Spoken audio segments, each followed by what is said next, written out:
Pray for us, oh.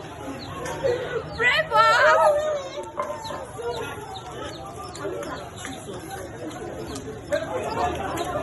Okay, since they are blocking the road, status will not come. Maybe the people don't near here. Okay. The people don't near. That's why they block road. So the people don't near here. People don't near here. That wasn't our fear with the stay. Breaking news from Delta State, Abraka. The Fulanis have revenge. I'm talking about them, the armed S-men. We saw, and I posted a video yesterday, how vigilantes in Delta State, they killed 4 S-men. I showed you the picture and I showed you even the AK-47 that was collected from the S-men. Now, the Fulanis have revenge. They have killed 2 security operatives and they have destroyed many things. Many people are on the one. I have the video and I want to show you the video too. If you are watching for the first time, kindly subscribe to this YouTube channel, on notifications, drop your comments, click the like button, like this video, and also share with others. Biafran evangelists, there is tension all over Abraka in Delta State. The Fulanis have come back fully and they have revenge.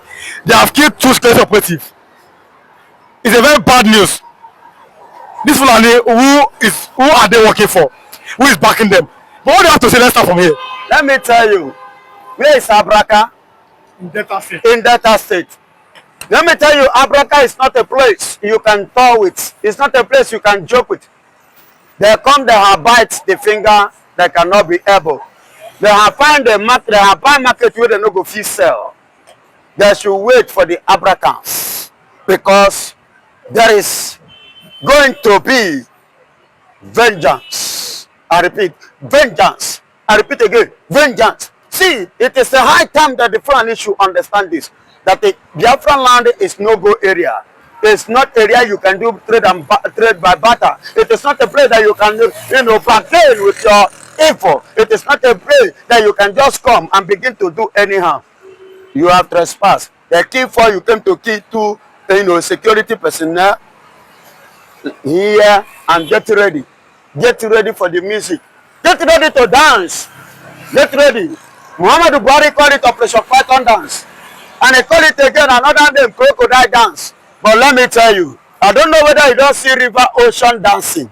Have you ever seen where water flood, get angry from the ocean and it move flood?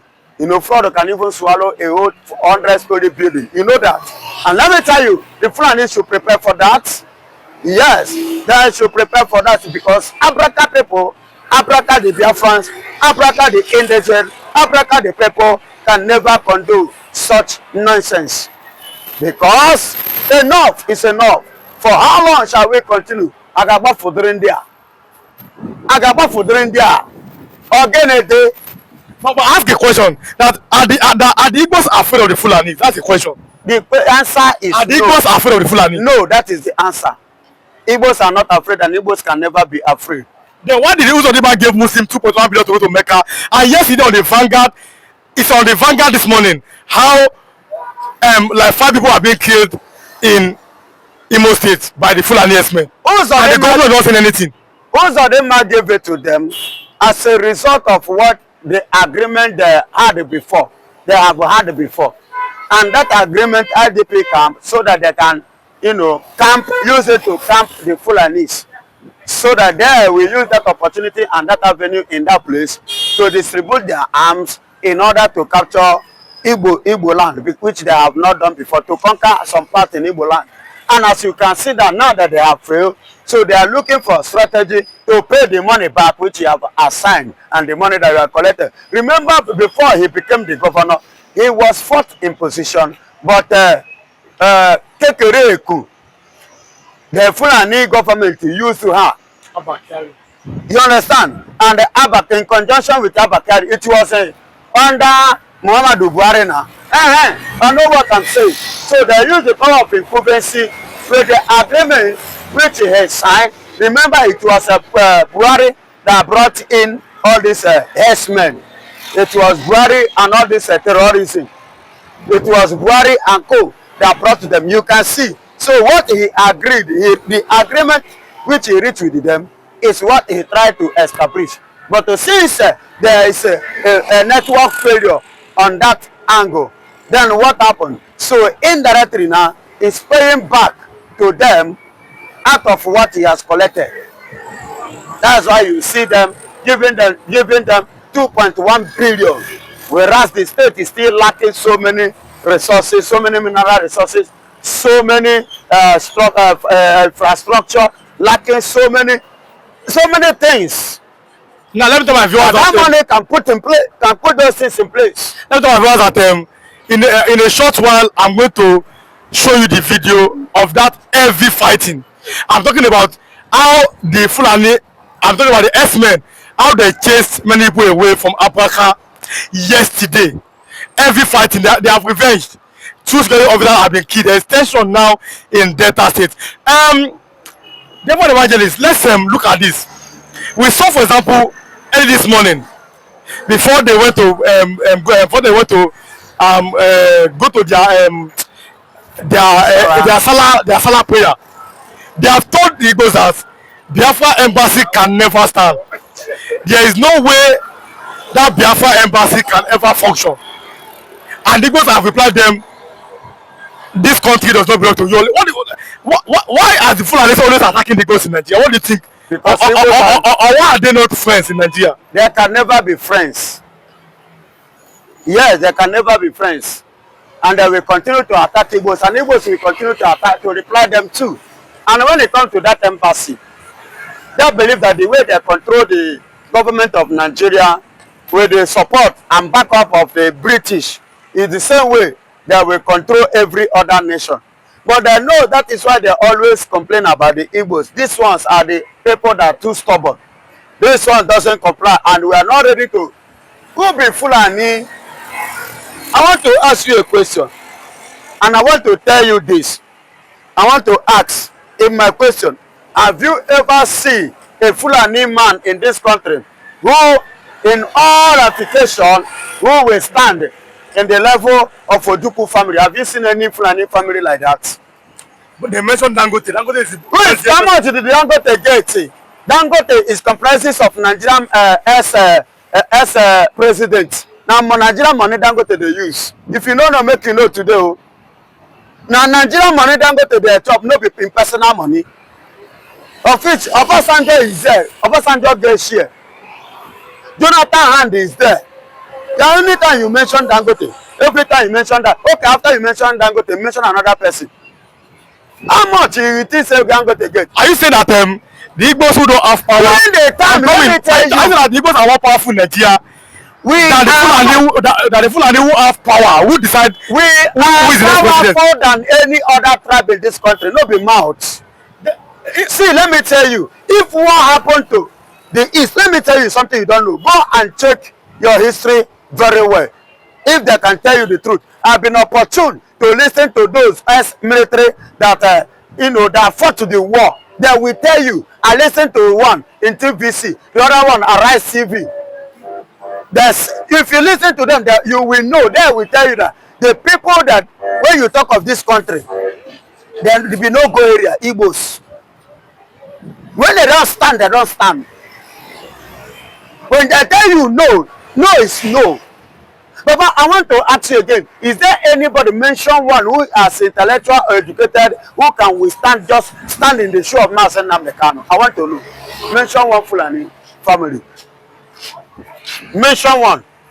Before the Africa opened their eyes, Ojukwu, that is the father of them, Chukwemeka, was the first person in the whole Africa to use Rolls Royce, of which Queen Elizabeth of England, when he came to Nigeria, nobody have a car that suit her except Ojukwu.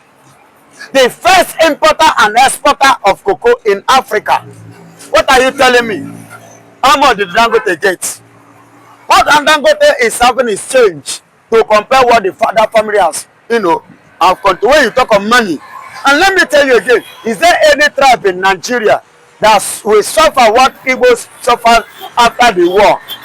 Do you know that people that have their money in the bank, do you know how much they give them? Ordinary 20 pounds. That 20 pounds is like, it's not even up to 200. Let's say like 200,000. Like 200 naira now. Or let's say 200 equipment, like 200,000. Let's put it. And you see, Igbos as at that time, they have millions in the bank. And that money was squandered, was collected, was denied by Nigeria, thinking that they will use that to impoverish Igbos and to oppress Igbos, to suppress Igbos. But within the space of how many years today, when Baba, look, if not that today is Salah, go and check in the street of Lagos State how many Igbo children they beg food, how many they beg money for streets. I am asking you, how many? It's not in our blood and it's not in us. God has always been faithful to every Igbo man. He has been faithful to every Igbo people. He has been faithful to the people of Biafra. That is the point I am telling you. But within the space of how many years, see where God has raised Igbos. But then let it take place that see ordinary hunger, small hunger that just hit the north. Look at all of them complaining. See the way they are crying. See the way they are lamenting. What if what hit Igbos during the war now hit the north? That means north will not rise again. Not to talk of now. Come to Lagos, the development, 75% of development in Lagos here is from Igbo men. Igbo men. But now yeah, France. Now you heard what the heroes. You heard what the generals and commanders. No, you heard what the other man said. That the Igbos, they have too much pride, and because of that pride, they cannot give them presidency. Is that a point to be looked at? My brother, let me tell you, if not for stealing, if not for criminality, them that are rushing to that Aso Rock as a president, that are, trying to die there as a president, will not be going there. It's no matter of pride.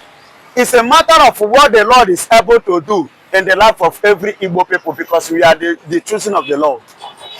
We are the chosen generation of Jehovah. We are that chosen generation. That is why you see every other tribe, when they see Igbo people, they marvel. How come these people, within the space of how many years? 20 pounds. They see where they are today.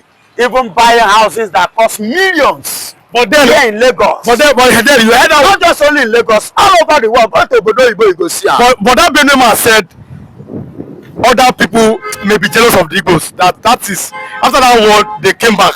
You agree with that Benjamin? Of course, I agree with him. The Benjamin man speaks truth.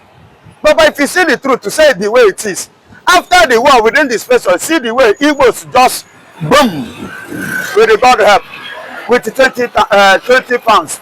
And whereas we lost so many millions and thousands of our money, let maybe whether Yoruba or any other tribe face that kind of a thing. Let me see if they can rise to the level within the space of the years where Igbos is today. Baba, let me tell you, it's not matter of pride. No be making, no be mad. Baba, no be opohono. It is by evidence. You can see it. Hello guys, this is a live report from Abraka General Hospital. I just received a distress call that our security people, the vigilante and the police, received a distress call that there are some kidnapped victims in the bush that are held hostage there. So they were some are going to rescue them. Lo and behold, they ambushed them. So right now they have heard from the DPU because the operation went sour and some persons were rushed to the General Hospital. But right now they said the DPU is safe. We don't know what has happened in the bush, so we are hopefully waiting for them to get to know what happened in the bush. So thank you and God bless you. Going to pray for Abraka. Abraka must be safe no matter how. Biafra for forgiveness, and that's why you can see now they are calling for the release of Martin Americano with immediate effect now. Yesterday we saw how many people how they fled to Enugu State. Enugu shares a boundary with the Benue people, and the one of them called the family and said that they are very safe now in the Enugu State, and the Enugu youths have warned the S-men, don't cross over to this part of Nigeria. But now people are saying that even the Enugu governor is afraid to speak for his people against these insurgents. What do you have to say about that? Yes, of course. You can see yesterday, as I told you, that the Benue people have realized their mistake now. They are now running to Biafra land for safety, They are calling for release of Mazi Nnamdi Kanu. As you can say by yourself, that most of them are testifying that Igbos are accommodative. Igbos are welcomed them yesterday. They have a rest of mind compared to what they are doing. And that's why they look at the governor of Benue today. The man needs to be impeached. The man needs to resign because he's incapable to take care of the Benue people. These are the same people who gang up with the governor of the state, Samuel Tom. They say, oh, Samuel Tom is PDP man. He hates Buhari government. That's why he's calling Fulani Day, Fulani now. Fulani now, nothing doing what Samuel Tom have been saying, for crying out loud. These shenanigans character they are doing in the Middle Belt need to stop. Bola Ahmed Tinubu need to stand up and do the need for all these people to order. What is Bola Ahmed Tinubu waiting for? See, the sponsor have called Bola Ahmed Tinubu and told him that the problem of Nigeria's insecurity is between the Fulani men and the Hausas. It's on the public domain, go and check. Since then, what has Bola Ahmed Tinubu do about it? If Bola Ahmed Tinubu take an action, if Bola Ahmed Tinubu call the Fulani herdsmen, the Hausa, who are fighting for this, calling them. Every day keep telling us, oh, Fulani men that are killing in Benue, they are not Nigeria Fulani. My question now is that, how do we differentiate between Nigeria Fulani and Fulani that are not Nigerians? Let the government come out and explain to us, how do we know this Fulani are Nigeria Fulani and this one are not Nigeria Fulani? So without that, we are wasting our time. And that's why, as I tell you, that the answer to this problem is restructure this country or you divide this country. Let everybody go on their peaceful way. Now, we saw on Monday, Ogiso Kalu said, former governor of Abia State, he said that they are using Boko Haram to frustrate the effort of Revelation Tinubu. That Boko Haram is being used to frustrate Tinubu. I read about Dr. Ogiso Kalu, former governor of Abia State and the incumbent senator. What can you say about that man? Many Igbos are this man is not a true Igbo man. Some Igbo people are saying that. What else to say about it? In fact, remains that I don't want to talk about the case of Ogi Kalu, because Ogi Kalu, for me, I don't take it serious. A man whereby you came from the same state where Mazi Nnamdi Kanu came from, you that have failed for 8 years. I went to Igbo State, Abia State in 2013, and I saw the situation of Abia State was terrible under him, under his government, or maybe after when he just left, I went. You can see no road, nothing, a God-old state. See how terrible it was. But we thank God today, God bring somebody like Rossi, who is doing the needful. So for him to have the guts, I'll be telling that Boko Haram are frustrating Bola Ahmed Tinubu government. Boko Haram did not disturb during Buhari government. Why are we so sentimental when it comes to the issue of discussion? Let him go and talk about the injustice that I've been done to them. So Mazi Nnamdi Kanu, before you talk about, see, these people will keep pretending. They will sell themselves out. Today, where's Rota Okorocha? Rota Okorocha did more than this. He was the one who found APC, founding father of APC. He sold Imo State to Fulani. He was the one who took a nurse to government house in Imo State. He did everything today. Opus Odema, where is Opus Odema? Opus Odema is nowhere to be found. Nobody is talking about Opus Odema. Under the Abraka ground of APC, under Nigeria politics today. So they should learn that all this thing they are doing, they set their people up because of position. Time will tell. Time will tell. Or the way it happened, look at Ifeanyi Ubah. Where is Ifeanyi Ubah today? Everybody will join Ifeanyi Ubah. Both me that you are interviewed, both you that interview me. None of us will stay in this world forever. We go. But after you have gone, whatever you do on earth is what people are going to talk about you. We talk about Akeredolu. I talk about Akeredolu governor. What Akeredolu have done by trying, even with the heart of what Buhari did. He brought Amoteku. He standing against every other governor in Southwest that Amoteku must stay. They funded Amoteku. He has not, but Amoteku is useful to Yoruba today. We have saw what Ayo Adebanjo did in general election. How he stood on his ground, correct everything that Ayo Adebanjo have said. That Ayo Adebanjo is not alive, but his word is alive. So whatever they do, let them do it. This is Ogi Kalu. Time will tell. We will know who is who. Look at Ekweremadu. Ekweremadu is in prison in UK today. If they tell him 10 years ago that Ekweremadu, we have this same issue, will he agree? He refused to fight for Biafra. He refused to fight for the marginalization of Biafra. But look at what he has got in return. So for me, we don't need to drive us on Ogi Kalu. Ogi Kalu is just beating around the bush. He's looking for favors from Bola Ahmed Tinubu. Now let's talk about Chukwuma Soludo, the governor of Anambra State. When President went there to inaugurate, he refused to speak about Nnamdi Kanu's release. And we saw President was even given a chieftaincy title. He has been endorsed by all Igbo. He has been endorsed by Igbo kings. Tinubu has been endorsed by many top Igbo organizations. And people say that these people are just saboteurs. they are betrayers to the Igbo cause. What do you have to say about that? No, one thing you need to consider is that most of them, they are Fulåni.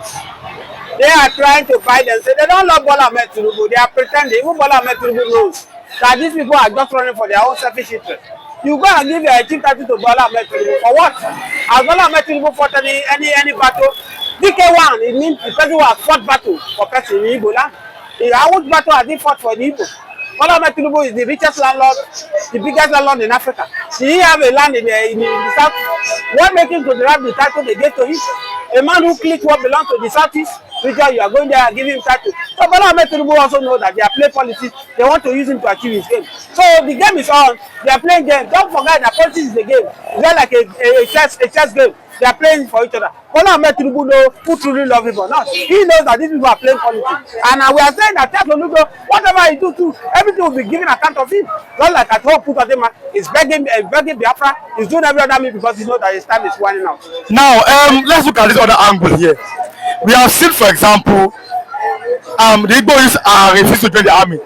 Igbos are saying no, we don't want to join the army because of them repentant Boko Haram. Do you think that the Igbos are